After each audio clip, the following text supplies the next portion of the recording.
All right, we are here with Scott. Scott, and what is your favorite thing about Taco Fest so far? The tacos, of course. Tacos, what else, right? So, what is something that people don't like to talk about? What, talk about? Religion, politics. Religion and politics. And why do you think Gender. that? Gender? Yeah, that's a hot topic today. Why do you think people don't like to talk about that stuff? Simple fact is that it's a lot easier to ignore it than really talk about it because you never know who you're going to piss off. People don't like getting their feelings hurt. Everybody's a lot softer than they are, I guess, 20, 30 years ago. That's basically about it. Yeah, so people get offended kind of easily, and you just got to watch where you step, right? Yeah, and it's a lot easier to keep quiet because you're going to advance further in life if you don't really bring up those issues.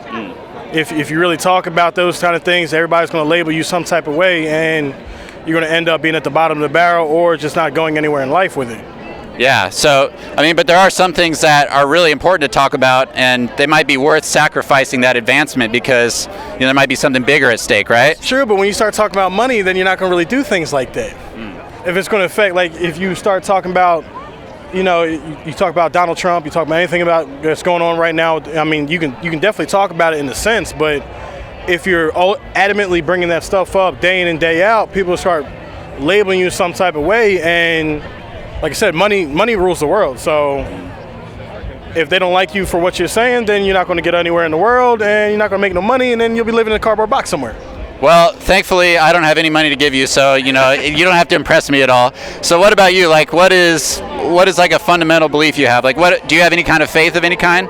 Nah, I'm more of the person that like live life by the seat of your pants, just enjoy life, don't really have many problems with it, because at the end of the day, what you do, what you believe in, who you like, that's on you. It doesn't really affect me to really bring it up and be mad about it, because I like who I like, you like who you like, and that's how it's going to be. So do you think that there's any kind of like afterlife or anything like that, or is this just pretty much it? If there wasn't an afterlife, that'd be pretty stuff. I mean, I believe in that kind of stuff. I just don't believe in the afterlife that Christianity, Buddhism, Hinduism, any of those things I talk about now. What do you think about like Jesus as a person? Do you think he was a cool guy, or black? Jesus was black? I don't know. I mean, were there a lot of Palestinians who were black? No, it's in the Bible that said Jesus was black. Jesus had bronze skin and he had hair like wool. Where does it say that? I don't know. I don't read the Bible. Okay. Actually, I know it's in the Bible. If it's in the New Testament, they talk about this stuff like that. My grandma was a big religious person. She told me about it. So if you actually look it up, it is true. Yeah? So do you think that Jesus rose from the dead? Why not? You got no proof that he said he didn't? Well, I guess you could say that about a lot of things, right? Like, there's a lot of things that we don't. UFOs? I mean, by definition, they're unidentified, right? So things you don't identify that fly in the sky, yeah, there's things I can't identify. I mean, just because we don't have anybody rising from the dead right now doesn't mean that it couldn't have happened back then. I mean, it could have been a zombie for all we know. So are you worried, like, at all about dying eventually? Because that's something we all got to face, right? Are you, like, concerned about that? It comes. You just enjoy the life to the fullest. So if you're on your deathbed and if you can look back at your life and say that you enjoyed it, then all right, you had a good time. It's time for you to go. Time for you to find the next chapter in your life. Don't really matter. So what about, like, do you take seriously anything that Jesus talked about, or have you studied him much, or like the things he said? There's a lot of things that you can pick and choose what you like. I mean, turn the other cheek. It's not so much turning the other cheek, it's more of accepting others for who they are and stuff like that. I mean, I definitely believe that wholeheartedly. Like, to, I guess, accept everybody for what they believe in. That's pretty much what he was trying to tell you. Even people who, like, fly planes into buildings, and that's their beliefs? That's their belief. So you got to accept that? You got to accept, I mean, I wouldn't say accept it, it's more or less, I guess you can't really be mad at them, because if they believe what they're doing is right and you believe what you're doing right, yeah, of course you're gonna butt heads, you're gonna clash, but it doesn't really matter. I mean, at the end of the day, you can persecute them all they want. They're still gonna believe in what they believe in. If they want to go like fly planes into the World Trade Centers, they want to fly planes in the Pentagon, if they want to do suicide bombings, yeah, that's stuff up. Because at the end of the day, you're killing somebody else. You're killing God's creation or whatever you believe in. But if they believe that what they're doing is right and it's for a purpose, I can't really be mad at them about that. Is it going to affect me in the long run? Yes, of course, because you're going to fuck up that I like. Like take all the things that are going on in Europe right now. You got all the mass bombings and stuff like that. You guys are destroying priceless artifacts and pieces of history that have been around, like I said, for centuries. And when that's gone, that's gone. There's no Michelangelos out right now. There's nobody building a Sistine Chapel.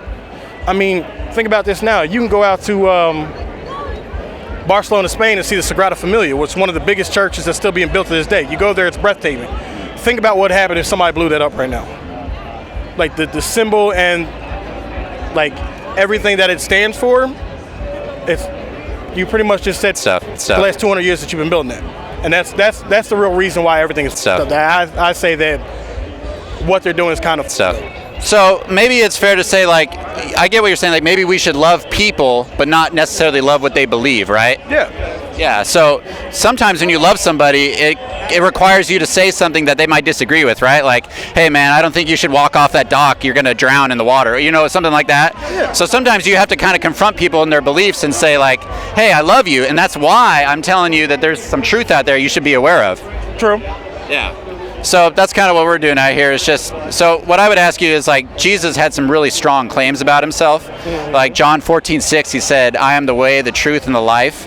Nobody comes to the Father except through me. That's really harsh language if you think about it. Like, he's the only way. What would you respond to that? What do you think about Jesus saying that? I don't know. In this day and age, it's a little weird.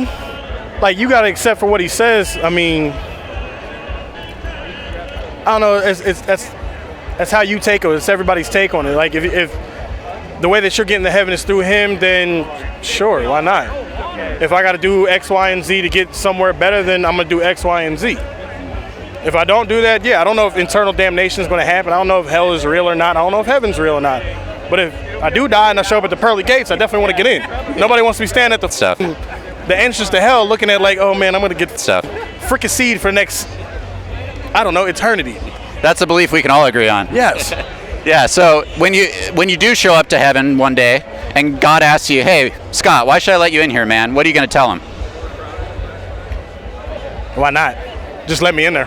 He's going to look at you and say, man, Scott, you've done some bad things. Like, you've told some lies. You know, you've broken some of my commandments. I have too, by the way. But no, but that's the thing, though. Like, if you look at it, God always says if you pray to me and you know that you did something wrong and you accept that you did something wrong, then I can forgive you for it.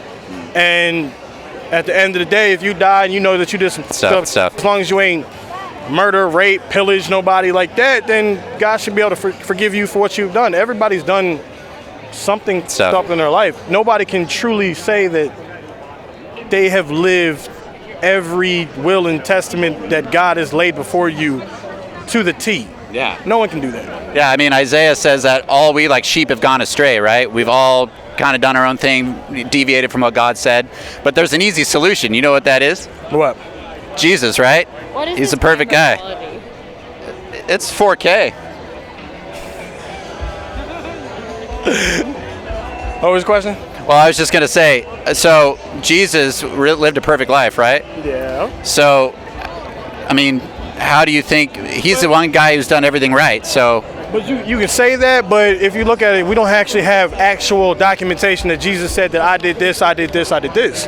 Everything comes from Matthew, Mark, Luke, and John. Yeah, there you go. Yeah, man, you know your stuff. You know your stuff. I know, yeah. So you're getting accounts from them. So, and like anything else, it's his story, which is the story of the victor.